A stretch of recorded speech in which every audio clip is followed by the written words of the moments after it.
Welcome to my review of multiple push daggers from multiple companies. I got 4 lined up for you today. These are just several that I bought and or one I actually was given as a gift.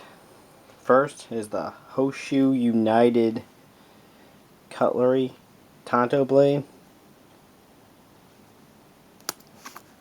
Look at that. Black, okay grip. Feels more plasticky than rubber, but whatever. And then we got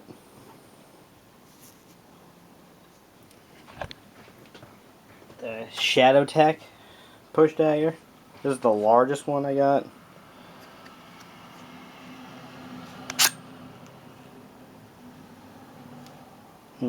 Pretty big. Made in the USA. Pretty good. Then I got the Cold Steel Safe Maker one. Very nice.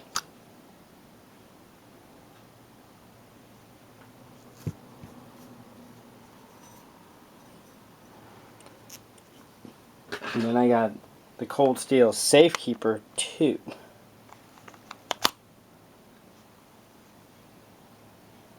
Very nice. And these are 4. I bought these 3, and then I got this one as a gift. And these are just several. I'm going to point out, differences between them, which ones are better in my opinion, We'll start with the Honshu. I like that it comes in black. And it does have this cool tanto point. But it's kind of small for my hands and it feels weird. Like, I don't know, it just doesn't feel right in the hand. And this grip, it's really hard plastic. I don't like it. Not a fan. And I think I got, this was a gift. I think he paid like 20 bucks for it. It's really thin steel. Don't know if you can see that.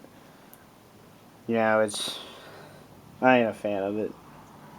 I wouldn't bring this with me overseas or anything. It's just more of like a decorative piece, to add to a push dagger collection, I guess. Yeah, not a fan. Next, this was the newest push dagger I actually bought, the shadowtech. I was very excited about this actually.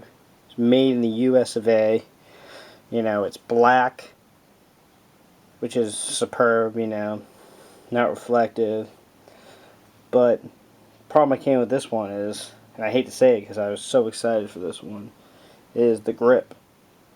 It's kind of shorter, a little bit shorter than the Cold Steel one, and this pinches it just doesn't feel right also. Like, yeah, I could use this once, but if I had to pull it out and use it again, I feel like I'd lose it.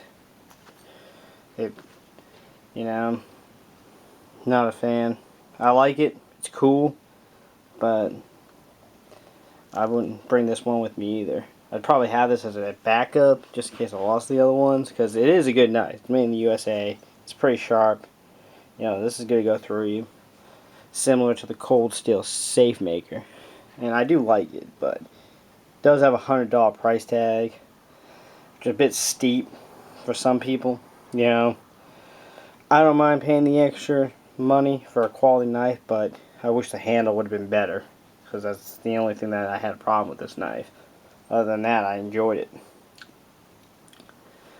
Next, onto the Safe Maker 1. I love this knife. This is probably tied for favor of my Safe Keeper 2. I really love this one also. It's got a sharper point. Made by Cold Steel. I got this for actually like 50 bucks. It runs more actually, but if you shop around, you can find these on multiple websites for different amounts of money. I love the grip. Cold Steel has like the best grips for push daggers. Like, I could just punch you all day with this. It doesn't feel weird. It's got the chisel grind though, which some people don't like. I've seen people not like that. I honestly don't mind it. I love it. It's good. This one was made in Japan, which they made good stuff. It's not like China. And it's really good. You know, this is definitely recommend for a combat situation.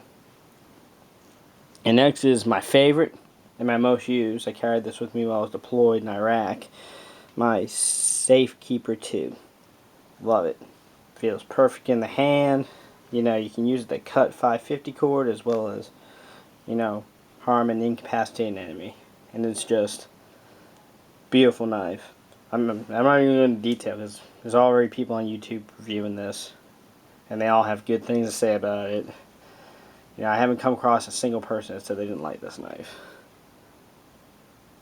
And it's just awesome. And that's what it is. So that's my review on these 4.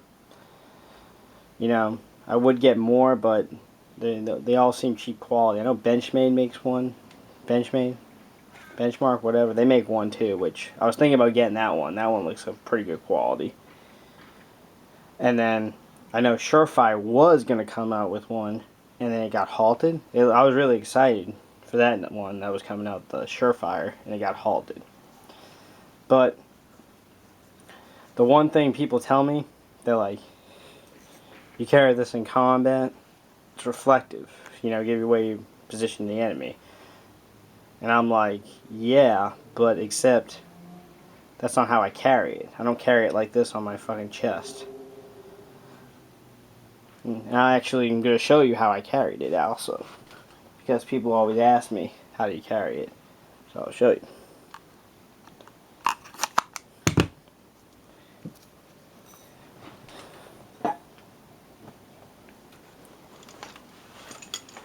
Here's the rack I carried on my IBA.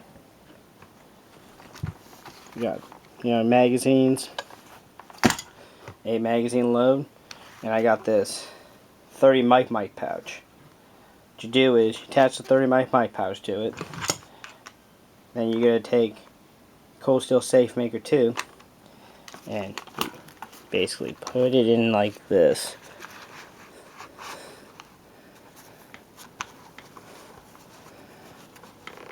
Till you want it.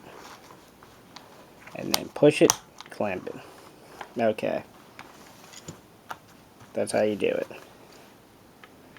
And you're like, well, it's going to rip out. That's when you take 2 zip ties and you're basically going to do a number like this.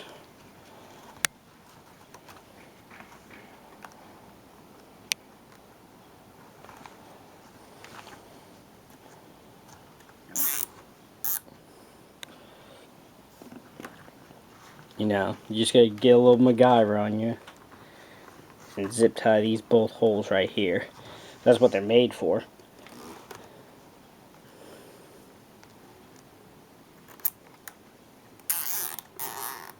Basically just tie them down.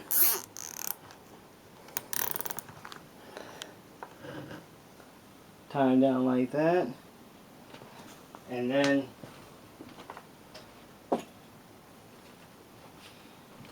make sure they're tied down like that.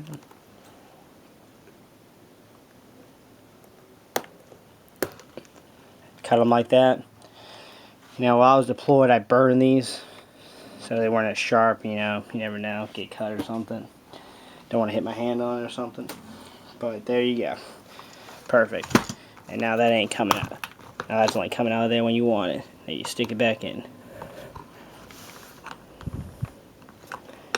And the cool part about this is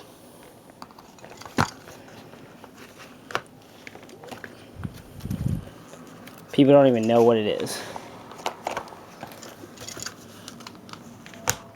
People don't even know what this is. You can't see the reflectivity when you're on patrol or anything. It's perfect.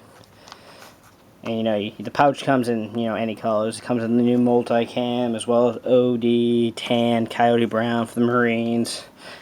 It comes in everything. And it's perfect. No reflectivity whatsoever. You can still carry it around. And I know you're really not supposed to carry stuff that's not military issued. I was in the Army, I know that. But people don't even know what this is. People think this is like a seatbelt cutter or something. So, it's just the perfect knife in my mind to carry while you deploy.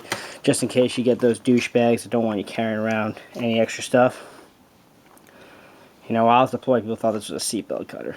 So, it's the perfect knife in my opinion to carry into combat nowadays.